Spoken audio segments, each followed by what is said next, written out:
জলপাইগুড়ি জেলার ময়নাগুড়ি ব্লকের মাধবডাঙ্গা গ্রাম পঞ্চায়েতের বাসিন্দা খোকন রায় গতকাল সকালবেলা বাড়ি থেকে বেরিয়ে আর বাড়িতে আসেননি। চিন্তায় রয়েছে পরিবারের সদস্যরা।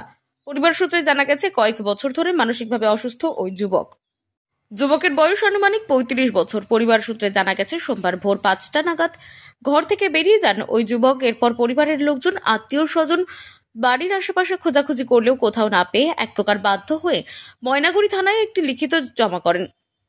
অভিযোগের ভিত্তিতে তদন্ত শুরু করেছে ময়নাগুড়ি থানার পুলিশ।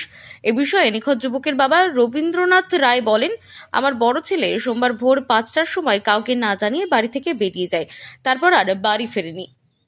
আমার বড় ছেলেটা পরশুদিন ভোরবেলায় হারিয়ে গেছে। আচ্ছা, বাড়ি থেকে চলে গেছে? বাড়ি থেকে চলে গেছে। আচ্ছা, কখন গেছে বাড়ি থেকে?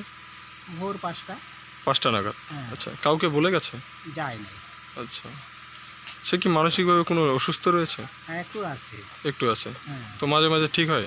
মাঝে মাঝে ঠিক হয়, প্রায় ঠিক হবার দিকেই এসে গেছে। আচ্ছা, এবারে কি প্রথম গেছে বাড়ি থেকে? এবারে প্রথম গেছে। আচ্ছা, আগে কোনোদিন যায়নি? যায়নি। আচ্ছা, কতদিন থেকে মানসিকভাবে একটু দুর্বল? প্রায় বছর 10। আচ্ছা, 10 বছর থেকে মাঝে মাঝে যখন ওষুধ খায় তখন ঠিক হয়ে যায়? ঠিক আছে। আচ্ছা, আপনার কয় ছেলে? আমার 2 ছেলে 2 মেয়ে।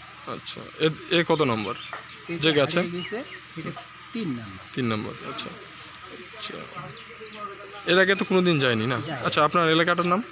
আমাদের এলাকাটার নাম হলো গ্রামটা হলো দক্ষিণ মাধবডাঙ্গা, হ্যাঁ, থানা ময়নাগুড়ি, জেলা হলো জলপাইগুড়ি। আচ্ছা। আর এই পাড়াটার নাম হলো কোড্ডার বাড়ি। আচ্ছা, আপনার ছেলের নাম যে চলে গেছে বাড়ি থেকে, তার নাম? তার নাম হলো গেল্লু, আসলে ভার নাম হলো খোকন রায়। আচ্ছা, কি ছিল পরনে? কি ছিল পরনে? ছিল একটা জ্যাকেট ছিল, মাথায় একটা টুপি। আচ্ছা, কি রঙের জ্যাকেট আর টুপি? জ্যাকেটটা হলো সবুজ রঙের, আর আকাশি নীল। হ্যাঁ। আচ্ছা, আর পরনে প্রিকশনের টুপিটা যে আছে ওইটাও সবুজ। আচ্ছা, আর পরনে ছিল একটা টাসু প্যান্ট। তারা যদি আমাদের ছেলেটাকে পায়ে যদি ফোন করে, নাম্বার দেওয়া আছে, হ্যাঁ, আমি খুব খুশি হব। আচ্ছা। জলপাইগুড়ি থেকে কনক অধিকারীর রিপোর্ট, আনন্দ বার্তা।